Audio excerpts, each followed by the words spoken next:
and welcome back to Salmon's Pizzeria, your slice of Scottish football. I am your host, Stu, which feels like months, I think, since I've been on a proper pod. I've done a few of the interviews, but with ages since I've been able to get back on the pod.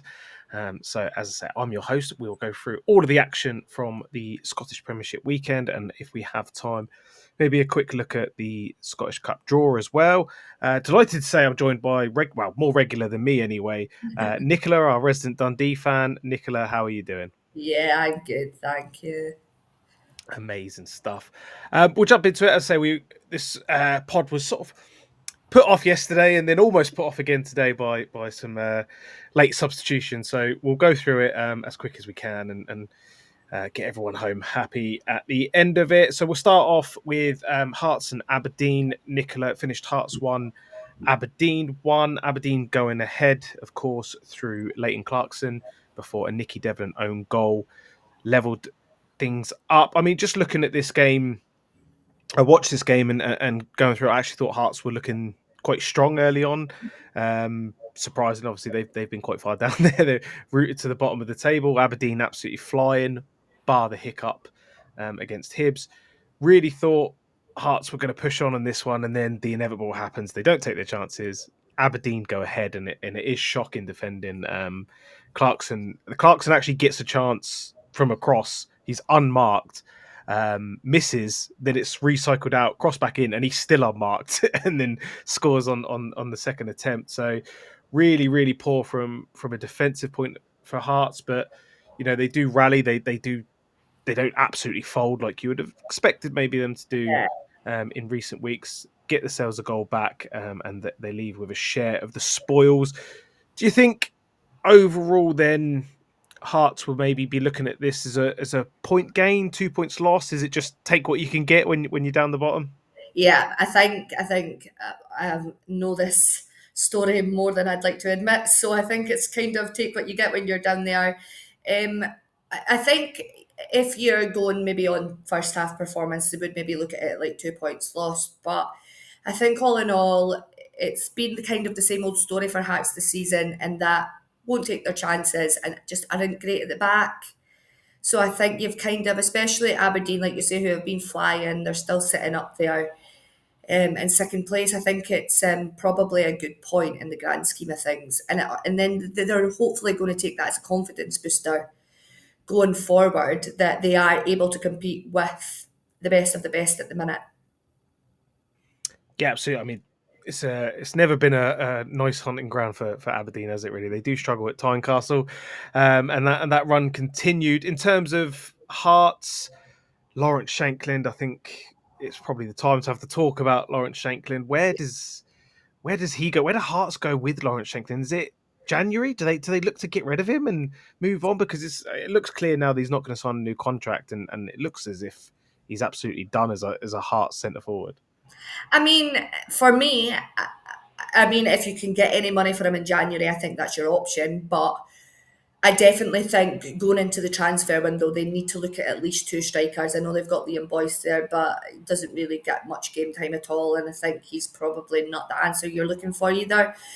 So it could either go one way or the other if you do not sell Lawrence Shankland, in the sense of these new strikers may push him on. He may not get the game time that he's expecting, because I'm looking at it like Lawrence Shankland was a steal at the end of last season. And now I'm looking at it like, who wants to take a chance on him? Yeah, yeah, absolutely. I mean, obviously Rangers were heavily linked at the end of last season. Then it was, could they afford him? And well, now I don't think you could give him away at this point. Well, But you never know. Listen, class is permanent, so maybe it comes back for him. Maybe he just needs that goal to push him on. And then final point on this game as well. Aberdeen, you did touch on it, but it's back to back points drop now. mhm. I mean, you could argue it's against bottom and second bottom, but it's a little bit out of context because Hearts and Hibs are still Hearts and Hibs. Is it just a blip for them? Are you thinking that they've got a real shot at second still, or do you think Rangers might start pushing on from here? Yeah, I think I was always of the opinion, so don't get me wrong, I won't take away from the great start that Aberdeen have had, but I was always of the opinion myself that the minute they dropped points in the league, I think they were going to have a run of games where they started dropping more points. And I know Rangers aren't on a great form as late, but I just think Aberdeen are now going to drop more points than and Rangers will gain more. I think don't get me wrong, I think they will finish in third. Um, but I do think Rangers will probably overtake them at one point. We can only hope. Although I've got to be honest, I'm not super confident even now after they're starting to drop. So moving on, then we'll go over to Celtic Park where it finished Celtic 5, Ross County 0, 5 first half goals. Absolutely blew County away. Probably did well to keep it at 5-0, if we're honest, in the second half. So many things to touch on really for Celtic. Look absolutely unstoppable at the moment. But I think the best thing I could do with you is start with Luke McCowan. Assists, an unbelievable goal as well. For me, he ran the show in the game. And I think he obviously look, you know him better than I do. He looked amazing for Dundee. I've never thought he's looked out of place anytime he's got a chance at Celtic. Do you think he can actually go on to be a key player for Celtic, or do you think he's maybe always going to have this tag of like just being that really good squad player that can help out when there's a run of like December where there's so many games coming up? Is he going to be that, or do you think he has got a real good shot? He is that good that he can push himself in permanently. I mean, I definitely believe that he is that good, and even watching him against Ross County compared to where he was at Dundee. Now, we thought he was absolutely phenomenal at Dundee, but you can see that Brendan Rodgers has probably just taken him to that next level already.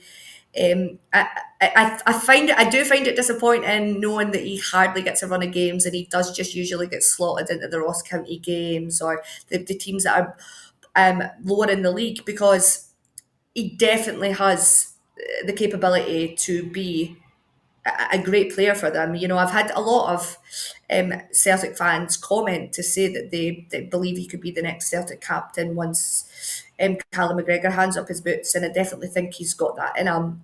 I would love to see him get um, a run of games, and I'd love to even just see him come off the bench for some of the Champions League games and show people that he is capable of doing it against better opponents. Yeah, yeah, absolutely. As I say, I mean, you can't argue with his start. He's just taken everything he's built on at Dundee, and like you say, I think Rodgers has just taken him up that extra step. And it's going to be really interesting. He's obviously got a lot of competition at Celtic, a lot of high quality competition, so it's going to be very interesting to see how it goes from here. But yeah, I'm like, I think in terms of his next step is surely if he can stay in and around that team, then Scotland cannot be far away in terms of a call up, because I think he could give a massive boost there. Not that he'd get a game. I've got to be honest. You know, you see Clark does seem to call up these players that people crave for, and then they don't even play. But we'll see. We'll see with Luke McCowan. There's high hopes on him. In terms of the rest of the team, I mean, Adam Eder scoring a belter as well. He's had a bit of pressure on him lately with the big price tag, so he's been doing well. A couple of goals in a couple of games now.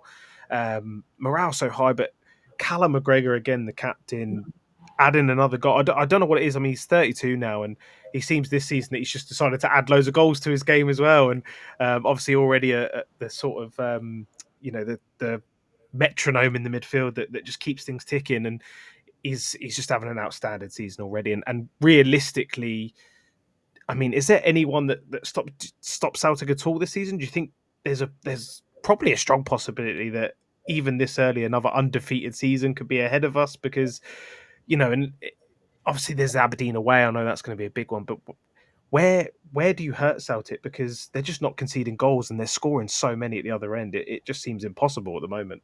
Yeah, I probably am with you in the undefeated season. I mean, it is hard to say because derbies are derbies at the end of the day, you know, and anything can happen in them. So, and it's never to say never that Rangers might not take a win off of them this season. It's hard to see at the minute, but again, it's just these games are so unpredictable. But as for the rest of the league, league wise, can't see it. There is, for me, there's a high possibility that Kelly might take something off them in the cup, but as far as the league's concerned, yeah, I think this is going to be a undefeated season in terms of the league for them.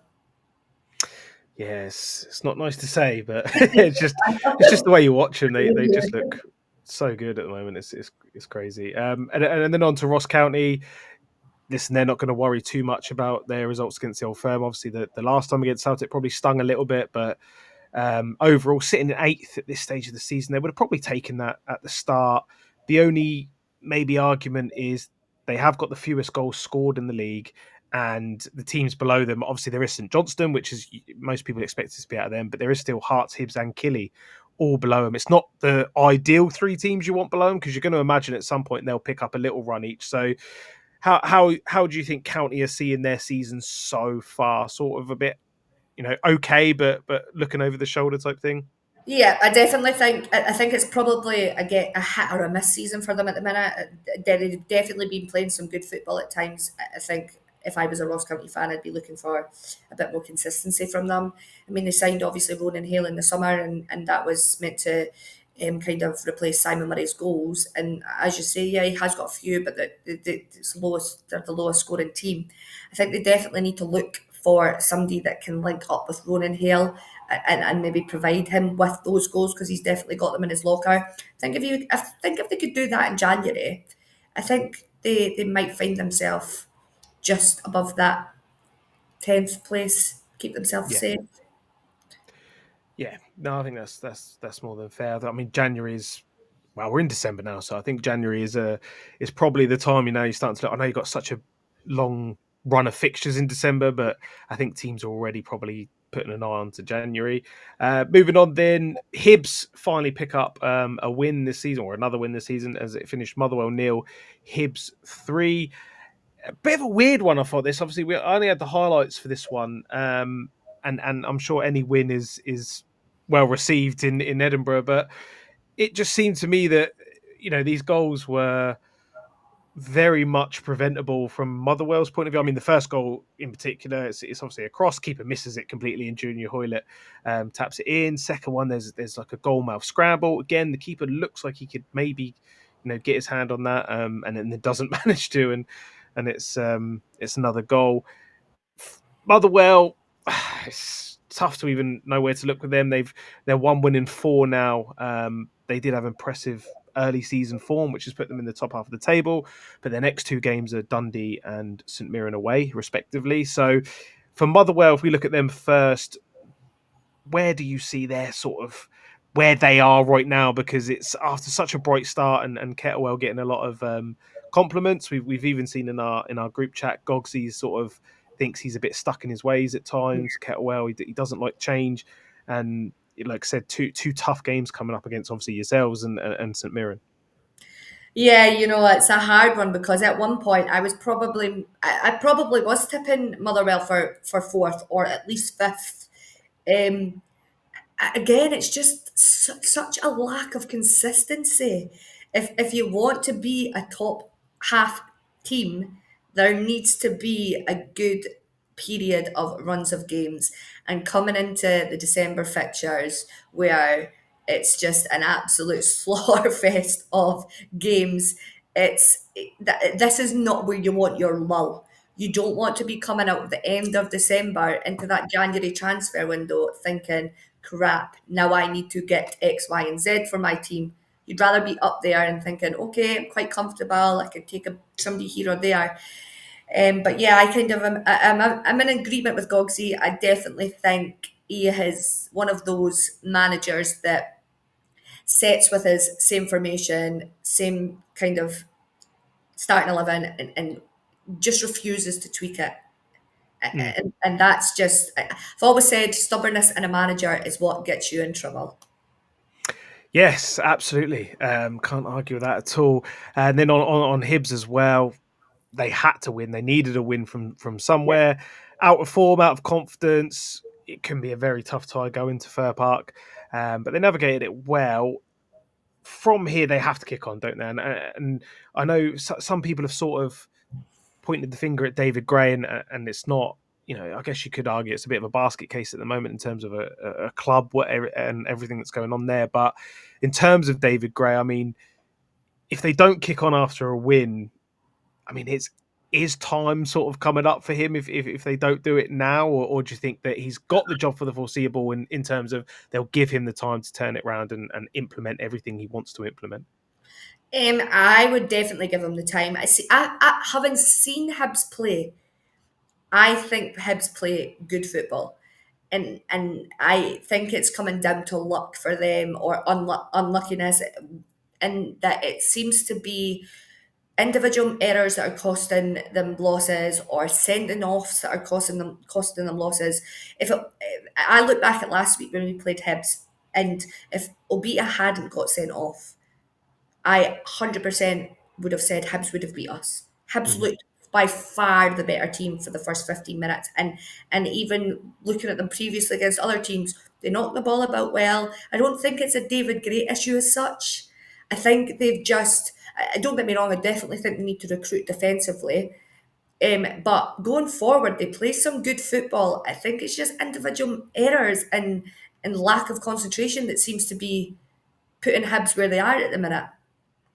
Yeah, absolutely. I mean, well, listen, I mean, the term Hibs in it didn't come from nowhere. So I No. think there's nothing you could do about that. That's just part of your club now. So it's David Gray's always got to fight against that as well, I suppose. But no, it's going to be very interesting to see where they go from here. Moving on, then the fourth game of the weekend involving your own team, Dundee, of course, finished Kilmarnock 1. Dundee 1. Never a nice place to go, Rugby Park. It's always I dread going there. Even I've just got battle scars, I think, from years ago. So it's just I don't know if the grass pitch is going to make me like it a bit more. I don't know, but anytime going there with that plastic pitch it always gives me the fear. But yeah, like I say, tough pitch, tough stadium to go to. Thought, and again, I've got highlights, so you could point me wrong, but Lyle Cameron, I thought in particular, stood out. He was certainly in the highlights. Obviously, they're going to show the best parts, but he seemed to be at the forefront of everything, and scored a very, very good goal.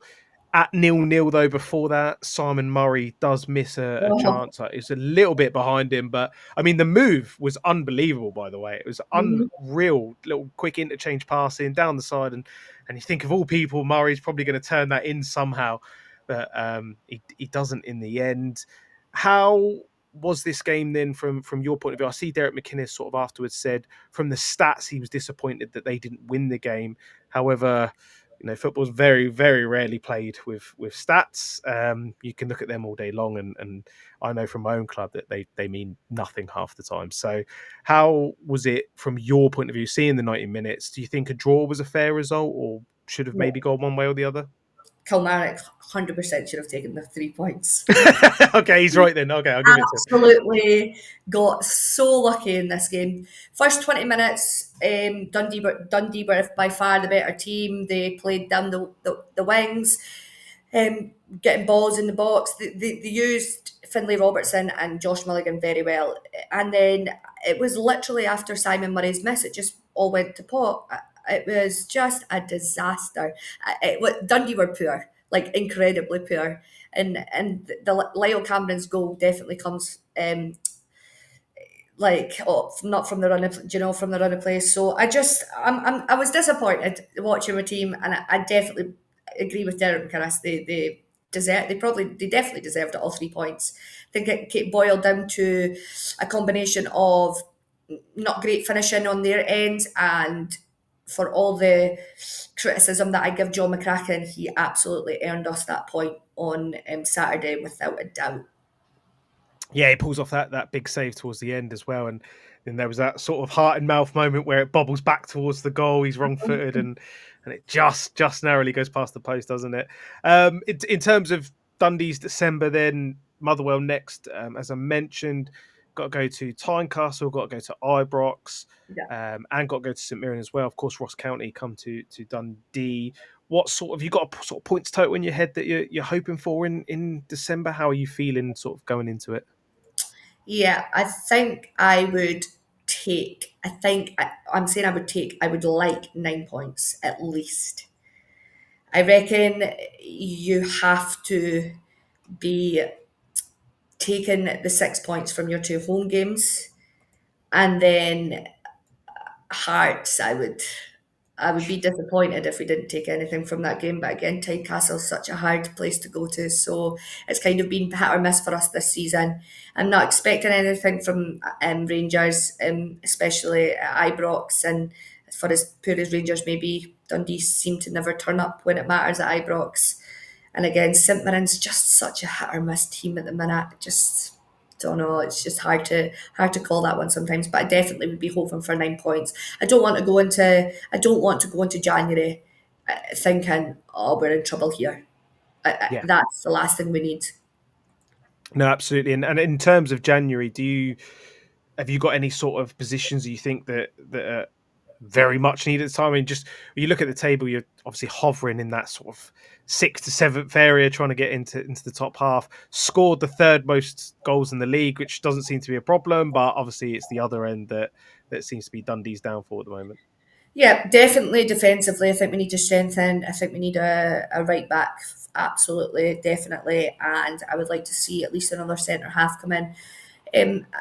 I think at the minute we're obviously being hit with multiple injuries, which isn't helping, and it does seem that a lot of them are coming back in January. So I guess it's kind of hard to gauge what you need and what you don't need. But for me, definitely a right back and a centre half, and I'd like to see somebody um, in Silla's position because we heavily rely on Silla. And again, the minute you either substitute him or he gets injured, the game seems to change massively. So it's definitely something that we need to look at. Absolutely. And just touching on Killy finally from that game, then you obviously said that they probably deserve the 3 points. How are you sort of looking at Kilmarnock going forward? Because they're the other team down there, sort of with Hibs and Hearts at the moment, struggling to score goals, which a few teams are doing. I mean, Rangers you could put in that bracket as well, struggling to score goals. Do you think that they'll have enough to put themselves out there? They had a really good October, but a really poor November, and they got a few tough games in December as well. Yeah, I think Derek McKinnon's team, I think you always look at them and think they will always pull themselves out of the rut. Um, and again, it's just another team that needs a bit of consistency. You see in Kilmarnock's team when they don't have Matty Kennedy or Danny Armstrong playing, they struggle a bit. I mean, they were playing centre halves in midfield and again still looked better than us. So I think again it's one of those where you get your injuries back and kind of get your starting 11 that you would probably choose week in, week out. I think they'll start to climb the table. And I don't think that there's anything to worry about in terms of going down for Kilmarnock. Fair enough. Moving on then to our penultimate game of the weekend. It finished Dundee United 2, St Mirren 0, and Jim Goodwin's Dundee United roll on again. Well, we will touch on Jim Goodwin as well, but in terms of the game itself, and again, this was a highlighty jobby, but Sam Dolby, who seems to be full of confidence at the moment, Mhm. runs through one-on-one, probably should square it to Middleton, Oh, doesn't, absolutely. shoots. Yeah, it's one of those ones, isn't it? I always say this, even in sort of fives or sevens, and you plan it. If someone's running through, you have to score. If you're not passing, you have to score. There's no excuse if you don't. And but it's a striker that's full of confidence, and you could maybe understand why he's done what he's done. But they continue on. They hit the post then in the first half as well. St Mirren, like you said, I think they are a hit and miss team, but their previous loss before this in the league was Dundee United as well. So I don't know if he's got his sort of number a little bit there, but in terms of the flip side, and you go over to Dundee United, that's now 6 unbeaten for them. Goodwin's always been hit and miss, I find, in the Premiership certainly. But this season, he seems to have just found the right formula. I know it's probably not one you want to hear, much like me with Celtic, but it's for some reason he just has the right formula with Dundee United at the moment, and he just can't seem to do anything wrong. 4 points clear of fifth right now. Yeah, I am. For as yeah, like you say, for as much as I don't grin and bear it, grit my teeth, but I think the thing with Goodwin is they just do not concede a lot of goals. They've just seemed to have, for people who were laughing at the start of the season saying, "Oh my God, you've got Declan Gallagher and Kevin Holt in your defence," like they have been an absolute been solid at the back for Dundee Yeah. United, and I think that's where a lot of the confidence breeds from. If the rest of your team know that they do not need to panic when the ball is getting launched into your box, your defenders are solid. They can deal with that. I think allows the forwards to play with a lot more freedom. That if they do lose the ball, they've got that security blanket of the defenders to back them up. So, for much as I hate saying it, they're doing a really good job at the minute. Um, do I think that it will? I think there has been a bit of luck sometimes in there as well, decisions going their way. So do I think it will continue? I honestly don't know, but at the minute, it doesn't look like any forms dropping for them. No, I mean, and you've also given me two perfect segues, so I've got to sort of choose one. I'm going to go first with the advertisement. I think of Declan Gallagher. Declan Gallagher was superb. So if you haven't heard our interview with Declan Gallagher, do check that out. That's on the YouTube and on Spotify channels, or any audio platform channel. Jenna did a fantastic job in that interview. And then of course the decisions. There is one. Well, there's two big ones really in this. There's the penalty that Kevin Holt scores. It's Kevin Holt that actually gets fouled for it. Ball sort of bounces up in the air. Two players swing a leg at it. Ref doesn't think it's anything, just plays on. No one really claims for it that much either, I find. And then VAR calls him over. It's one of those, isn't it? It, I don't think it's stopped a chance because he's got the ball away, but at the same time, it's a foul, isn't it? And at the end of the day, it probably is the right decision.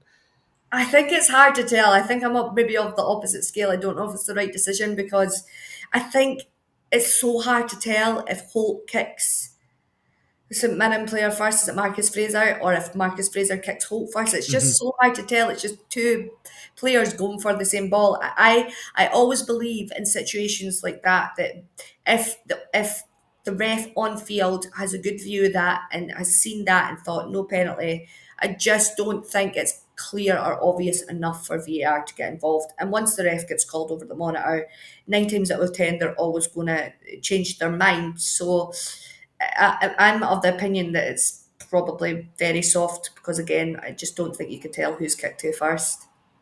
Yeah, no, it's a fair point. It's one that I've watched plenty of times before, and Yeah, not just this one, but there's it happens all the time. It's sort of a 50-50, isn't it? And I can I think by the letter of the law, it is a penalty. I just think I'm with you. And like I mentioned, when saying it, he doesn't. I don't think he gains an advantage from it. yeah, From even if he does catch him first, so it's. I think not all contact is a foul, yeah. but at the same time, listen. If it's my team, I'm screaming for it. So Oh, it's absolutely.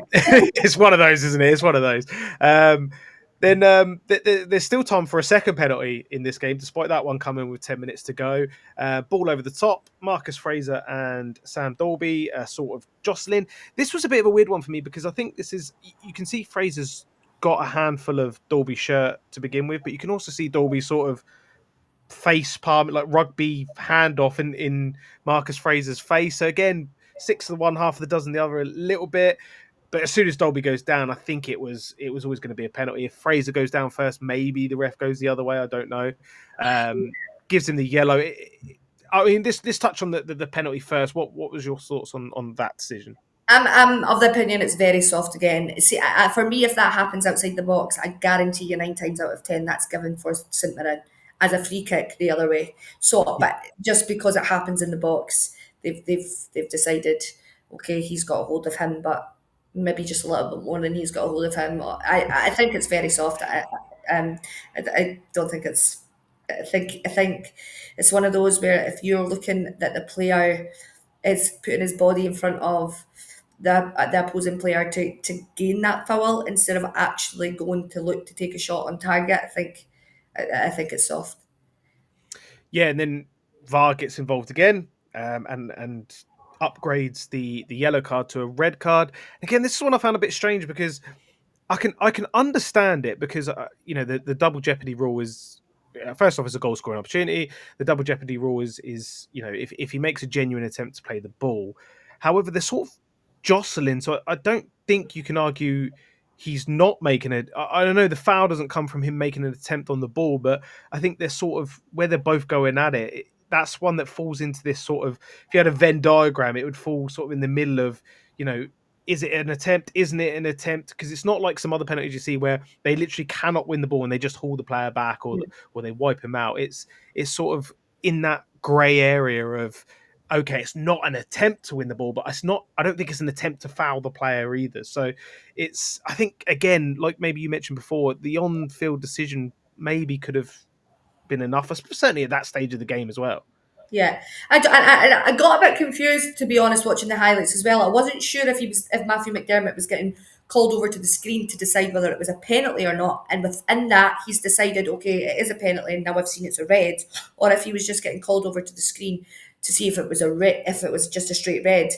That's where my confusion comes from, because um, I could understand if they'd called him over to the screen and said, I'm not really sure if that's a penalty.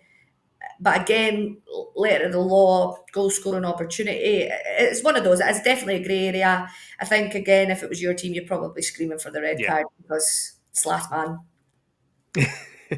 Absolutely, and then we'll leave that one there. Then, I mean, listen, we've touched on St Mirren plenty. I don't think one of those ones they didn't offer too much in the match. They did have a sort of half chance through that Jack Walton makes a great save from, but apart from that, I think they're sort of probably happy with where they are right now, St Mirren.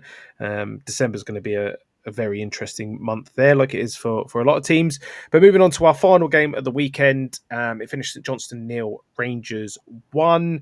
Another win for Rangers, coming off the back of a very, very good European win and argument a performance as well in Europe. Although, if we're being honest, I don't think anyone would have expected Rangers to beat Nice 4-1.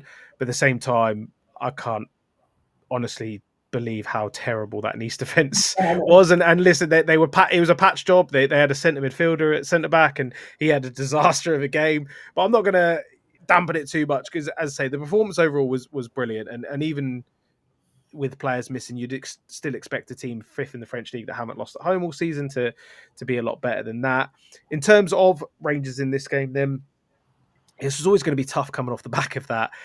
Bit of pressure on Clermont, certainly in the league anyway, where results aren't going. Rangers aren't scoring anywhere near enough goals to sort of satisfy demand. Again, there was sort of question marks around the intensity in this game. It's slow build up. There's not a lot of clear cut chance being made. Hadji comes back in for this one to maybe try and spark that creativity. But in terms of positiveness, I mean, I thought Igaman again was pretty bright. Very, very raw, of course, but I think he's going to be a big player for Rangers going forward. John Suter again, thought he was fantastic. He's sort of strolling games at the moment, which is what you want to see. But I do always worry that there's that little mistake in him, and it's going to come back at the worst possible moment. What are you sort of making of this Rangers team? Because it's very, very hard to sort of put a finger on what team they are, what style they are, because you just don't know what you're going to get week to week. Yeah, I think I'm still struggling to understand Rangers' style of play. I think, unfortunately, they don't have the luxury like Celtic do of that good squad rotation. Yeah. Because I mean, you're starting with James Tavernier again on Sunday, and I think nobody wants to at the minute see that name on the team sheet anymore. So I just don't think that there's that luxury. So I think it's hard to criticise the performances coming off the back of the European games, because as long as you're getting your win and you're getting your points, I think that's probably how the season's going to pan out for Rangers. And I mean, that might not be the case in January if they do get a few bodies in, but it doesn't seem like there's a lot of spare cash going around at the minute to be able to do that. Or especially not to the standard of the starters. So I think it's one of those where if you can get yourself a good European run and get some like your name in lights and money from there and use that for next season. It's just let's just get the 3 points, however scrappy it may be. Yeah, absolutely. I don't think I can argue too much with that. Um, Third in the league still at the moment, but a game in hand, chance to go 4 points behind Aberdeen, which obviously Rangers got to put pressure on that. I know it's still early days, and I think the bookies will probably comfortably think that Rangers are going to finish second, but watching it week to week, I think the quicker Rangers can catch Aberdeen will be the better for them. In terms of Clermont, he's like I said before, he's coming under a bit of pressure, certainly in the league, where this. I don't know what it is about Europe and Rangers. There's obviously something there that brings the best out in most Rangers teams, but with Clermont, certainly in the league, the team aren't scoring many goals. They're not creating many chances. Like I said before, they're not playing with any intensity. There have been calls from some Rangers support for Clement to go, and whether or not he's even close, I don't know. But it looks like he's at least going to get the cup final, which you could say he's earned. Do you think his future hinges on that cup final, or do you think this is going to be a case of Rangers trying to a little bit like David Gray, where they're going to stick it out and you know keep people can't keep sacking managers, but I do argue if it's clear he's not the right one, you maybe have to. Then it comes back to would Rangers even have the money to sack Clement? So there's a lot of facets that go into it. But how do you sort of view the Clement Rangers situation? I think at the minute you have to stick with them. If you're looking out with the league and you're looking at Europe only, Rangers have a great possibility of finishing within that top 8 group if they keep the performances up. And I think that itself probably allows him to keep the job for the rest of the season. And I think it's probably a lot to do with teams do not sit back and defend against Rangers in Europe. Yeah, It allows Rangers to take them on the break, and that's where a lot of their goals are coming from. I just don't think Clement's got a plan B when it comes to people sitting 10 men behind the ball in the league. And to be honest, I don't think a lot of foreign managers do have an answer to that when they first come into the league, because I don't think they're used to no. a Ross County or a St Johnston with a flat back six at times. So I think I think for as long as he can do well in Europe, I think his job is safe, because that's where right now you're going to get most of the money from. Yeah, that's a great point. To be fair, and obviously every win is a big chunk of money that comes in. So certainly, and I think anytime you win away in Europe is quite impressive because it's something Scottish sides and Rangers, Celtic, anyone else that comes in is very difficult to do. So anytime it happens, it's massive. St Johnston defeat for them again, probably not the game that they're going to judge their season on. They've also had a decent start compared to last season, and new manager in charge.